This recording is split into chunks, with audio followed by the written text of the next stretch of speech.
Habari zenu wapendwa, karibuni tena katika kipindi changu hiki.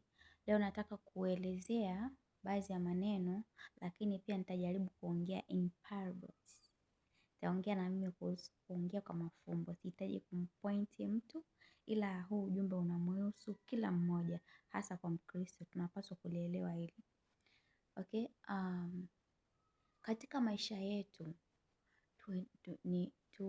tupende sana kutake collection. Unajua mtu ambaye hachukui ushauri, anashauriwa asikii, ni mtu mbaya sana. Ni bora ukubali ushauri wa watu kuliko kuwachukia watu wanaokushauri, maana Mungu mwenyewe anaweza kuongea na wewe kupitia watu. Tukubali kushauriwa na watu. Sikiliza amri za Mungu kwenye Biblia, anasema nini juu ya maisha yako, na pia usikilize ushauri wa watu pia. Mtu ambaye hakubali ushauri wa watu ni mtu mbaya sana. We have to take correction. Okay? Na tukiangalia kuna baadhi ya mistari ya Biblia nataka niwasomee. Okay? Unatakiwa kuhusu upendo wa kwanza. Hapa Mwenyezi Mungu alikuwa anaongea na watu. Okay? Tuangalia kwenye kitabu cha Ufunuo sura ya 2 mstari wa kwanza. God said,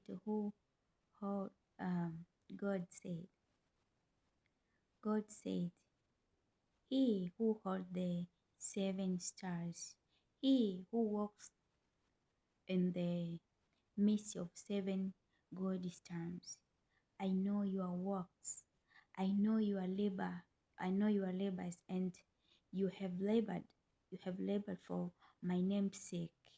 Nevertheless, I have this against you, that you have left the first love. Umepoteza upendo wa kwanza. Okay? Remember therefore from where you're falling, and repent and do the first work, or else I will come to you quickly and remove your lampstand unless you repent.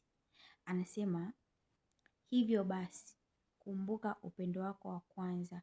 Kumbuka ulipoanguka ukatubu, kabla sijaja na kukiondoa kizingiti chako, au tunasemaje, na kukiondoa kama kiti chako, to remove your lampstand unless you repent.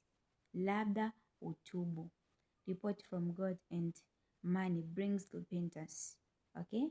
If you hate people who God used them to collect you, you will not go far.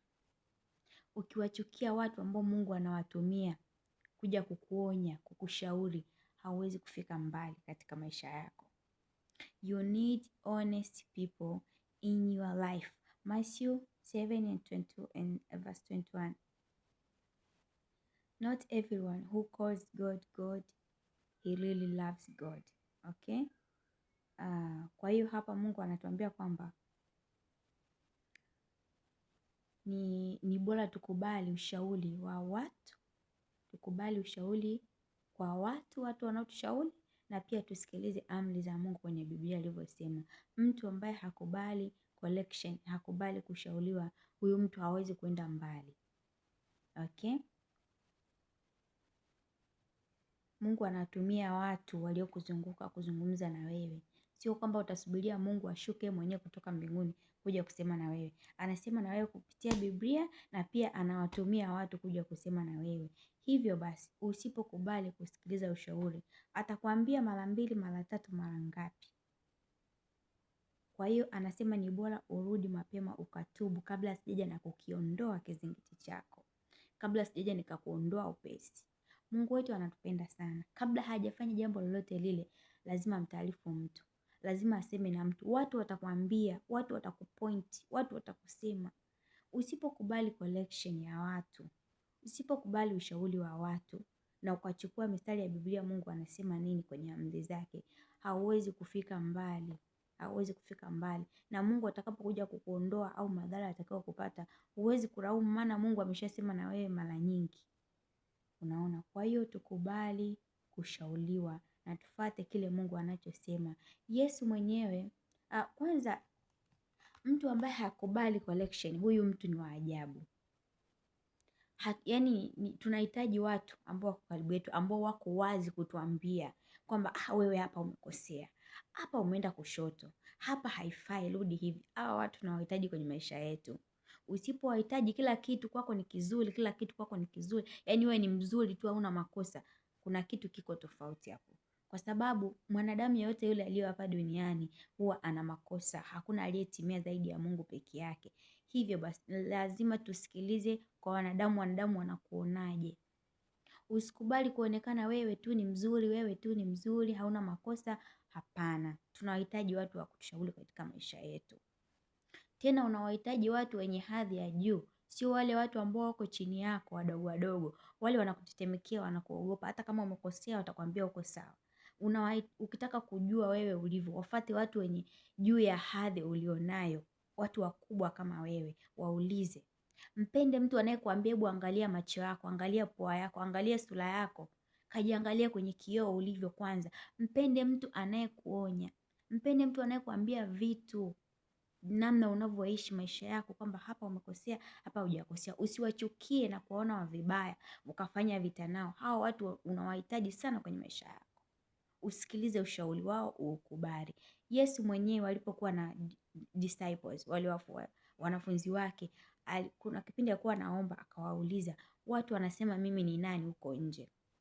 Wengine, mmoja akasema watu wanasema wewe ni Elia, mwingine akasema hivi, mwingine akasema hivi. Kila mmoja alikuwa anamhoji. Mwisho Petro akamwambia, hakika mimi ninalolijua, mimi niliyekaa na wewe nimekuona, wewe ni mwana wa Mungu aliye juu.